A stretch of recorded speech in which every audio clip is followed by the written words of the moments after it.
Banco do Brasil soltou seus resultados e as ações foram lá embaixo. Hoje eu convidei novamente o Evandro, nosso analista de instituições financeiras aqui na Suno, para falar um pouco sobre esses resultados e se eles são tão ruins assim.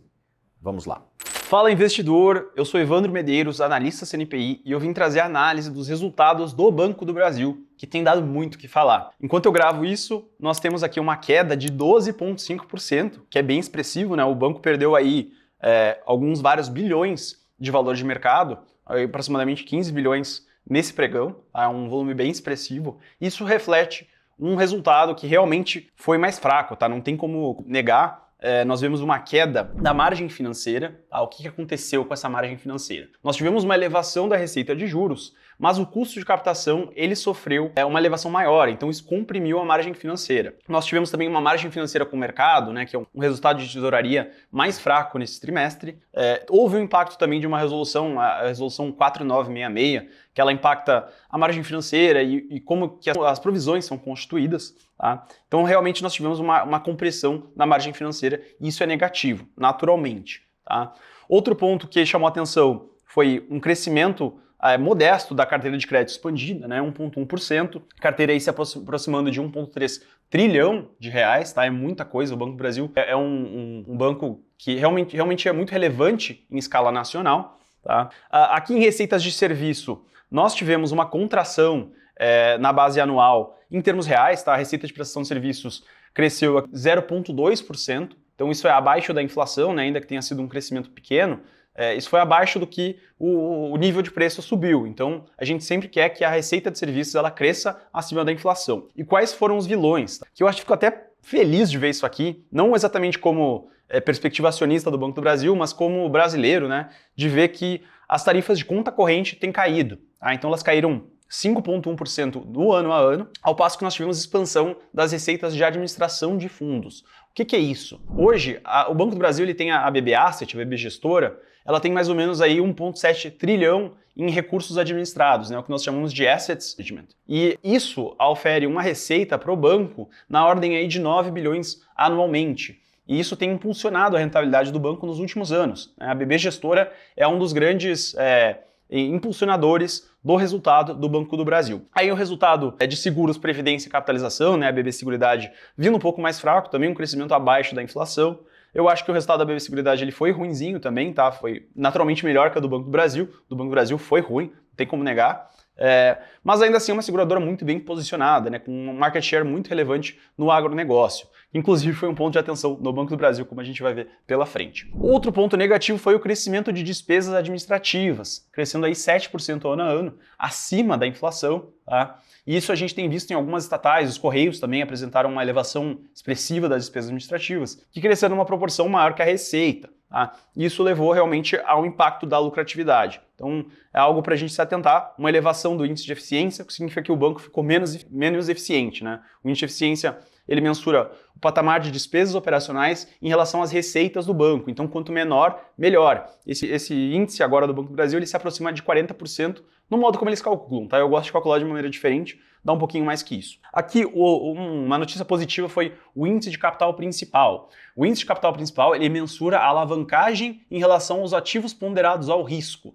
Então, quanto mais arriscada é a carteira de crédito de um banco, mais o denominador é inflado e isso eleva a alavancagem mensurada por esse índice. Tá? Então, nós tivemos uma pequena elevação do índice, o que é positivo, que denota que o banco está um pouquinho menos alavancado nesse trimestre. Tá? Ele se aproxima aí de 11%, que é um patamar que eu já acho mais confortável. Eu gosto de ver o índice de capital principal acima de 11%. Tá? Ele, inclusive, está um pouquinho abaixo dos seus pares, tanto o Santander quanto o Bradesco entregando 11,1%, o Itaú, salvo engano, 12,6%, o Itaú excepcional, né, com menor alavancagem e maior rentabilidade, que denota a excelência do banco. E aqui também outro ponto de atenção é a inadimplência. Tá? A inadimplência consolidada que a gente está vendo, ela subiu para 3,86%, também se aproximando dos níveis do Bradesco. O Bradesco entregou aí 4,1% da carteira no primeiro trimestre, então é um ponto de atenção realmente puxada pelo agronegócio. Tá? Nós tivemos também a piora em linhas de PJ, enfim, mas o grande vilão foi o agronegócio. Aqui nós temos a inadimplência do agronegócio, que passou de 2,45 para 3,04, e a inadimplência muito tem a ver com o custeio agropecuário, que é aquele crédito que é direcionado para a compra de insumos, né, para o produtor, especialmente lá no Centro-Oeste, né, que é uma região que tem crescido muito acima da média nacional, mas que tem sido impactada pelos preços mais baixos da soja. Tá? Isso tem pressionado a margem do produtor, o que leva a uma inadimplência maior para o Banco do Brasil. Em termos de índice de cobertura consolidado, a gente viu uma elevação, né, de 171% para 185% aproximadamente. O que isso significa? Significa que o nível de provisões já constituída no balanço, ele representa aí quase 2 vezes a inadimplência de 90 dias observada no primeiro trimestre. Tá? Então isso é positivo, mostra que o banco está melhor provisionado do que no último trimestre, mesmo com essa elevação de inadimplência, porque o banco ele acabou provisionando mais. Aqui nós temos as perdas, né, o write-off, que ele é basicamente o que o banco reconhece que ele não vai reaver de crédito, ele é abaixo aí da inadimplência, né, porque parte dessa inadimplência é realmente recuperada, tem garantias, enfim, e o write-off é realmente a perda em relação à carteira de crédito, que encerrou em 0,7%. A gente deve ver um write-off, uma perda, uma baixa para prejuízo maior nos próximos trimestres, que vai refletir essa elevação da inadimplência, mas não na mesma magnitude que a inadimplência atual. Aqui no lucro líquido contábil, que de maneira geral eu gosto dos ajustes gerenciais dos bancos brasileiros, ele vai refletir mais a geração de caixa, mas o Banco do Brasil eu prefiro olhar o lucro líquido contábil. Tá? Eu acho que representa um pouco melhor a realidade, sem aqueles ajustes de efeitos que são mais subjetivos, se é não recorrente ou recorrente. Então nós tivemos uma queda de 23% em relação ao primeiro trimestre do ano passado. Tá? Isso tem muito a ver com essa inadimplência do agro, mas com uma regressão à média, né, que é uma coisa muito poderosa, porque o Banco do Brasil ele vinha entregando uma rentabilidade próxima do Itaú, tá, que eu já não via como sustentável.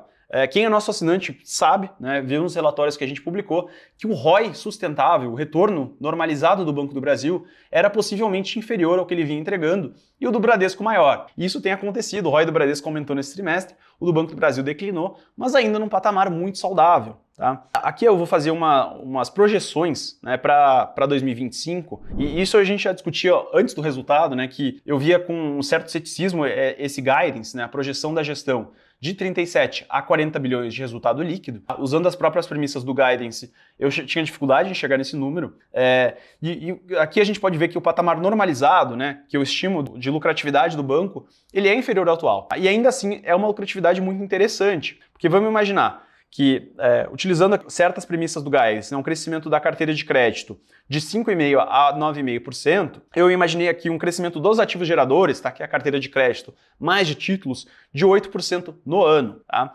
Então nós temos aí 2,3 trilhões em ativos geradores, aqueles que geram juros, e uma margem financeira de 115 bilhões. Esse guidance ele vai ser revisado, tá? Especialmente ali margem financeira, perda esperada e lucro líquido. Isso está sob revisão para a gestão. Então esse aqui é o guidance concedido do quarto trimestre do ano, né? Concedido agora no início do ano. Então, usando as premissas antigas, eu já não conseguia chegar nesse lucro líquido, tá?